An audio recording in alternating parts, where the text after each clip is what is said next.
Space, the final frontier. These are the voyages of a new Trekkie.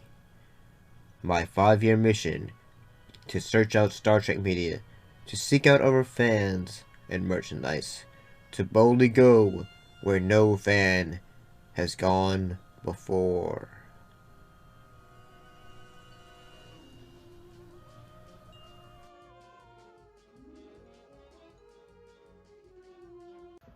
Greetings and salutations, how's everyone doing?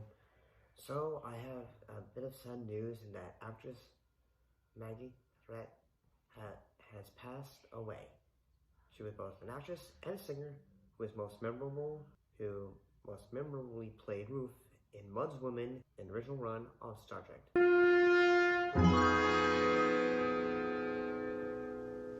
Yes, please do, by all means. Connors, are you finished? I was wondering what this place looked like. Passed away at the age of 76. The episode, basically the plot of Mud's Women was a group of beautiful women, basically a group of women and Harry Mudd. Basically, the three beautiful women have strange powers over the male members of the Enterprise, except, well, of Spock, of course. The women are en route to a mining colony where they are to become wives for the wealthy but lonely men who mine diaphragm crystals. Their secret is that they are made both beautiful and irresistible by taking a so-called Venus drug given to them by one of the series' most memorable rascals, Harry Mudd. Well, actually, Kirk, as a defender of the free enterprise system, I found myself in a rather ambiguous conflict as a matter of principle. He did not pay royalties. Knowledge, sir. Played by Roger Carmel. And ironically, Roger Carmel was Maggie's neighbor. A little bit of detail about her. Apparently, this was a quote she had said. "I'm shocked that years later that I am best known for doing this episode. I am forever in TV history. At least it was not bad as I am not embarrassed by it. Some company contacted me to sell my autograph on these Star Trek cards. They pay me too, and they resell at these Star Trek conventions. I was invited once, but it didn't work out. Apparently, she actually ended up having to fight for her pay from the show. I remember we hit going overtime that day. We were there from about 4 in the morning to about 9 or 10 at night. You are past regular overtime and are into triple overtime. They didn't want to pay, and I had to fight for it.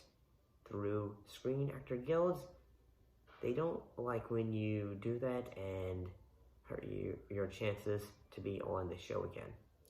I get my money, and no surprise, was never invited back. Years later, I got a letter from Gene Roddenberry to forfeit my residuals and to donate them to charity. I declined. She was born Diana Pine in 1946, appeared in a number of big-name series of the period, including The Wild Wild West,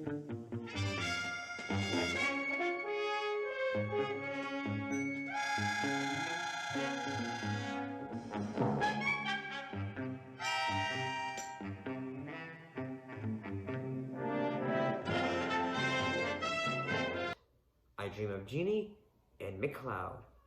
She also co-starred opposite Christopher Jones, Yvette Herring, and Judy Pace in the 1968 comedy Three in the Attic. Samantha. Janet. Janet. Janet Sarah Weingarten. Do you think it possible for a woman to be both Jewish and psychedelic at the same time?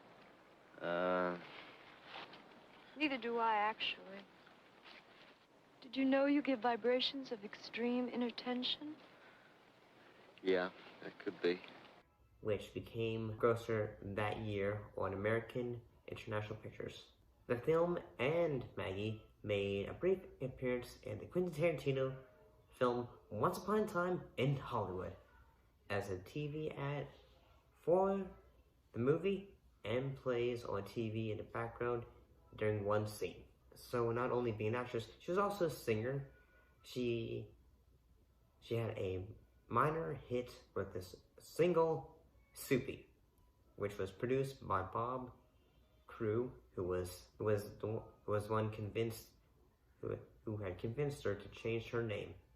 The song is an appropriately for 1965 groovy and high energy arrangement with lots of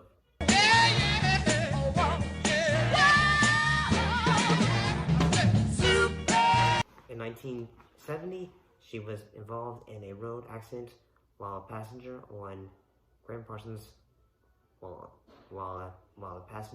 a Grand Parsons motorcycle. Although she was apparently unharmed, Parsons suffered significant injury. Soon after, Thrett turned her back on the entertainment business. Her nephew, ironically named Chris Pine, earlier this week said she left Hollywood, and originally I was told it was because she didn't make it. But later I learned she had become disenchanted by the industry and how it treated women.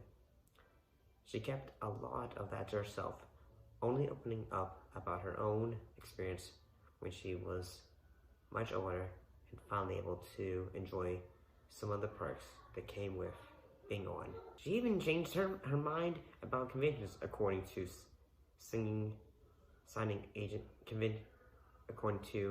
a convention agent, Scott Ray. In the last 5 years of her life, Maggie did 2 convention appearances. She was amazed seeing how her career had endured and making new fans that weren't even alive when she did Star Trek. Maggie, like many others, she'll always be a lady had the opportunity to journey through the galaxy of many adventures. Thank you for watching, and I'll most definitely see you next time.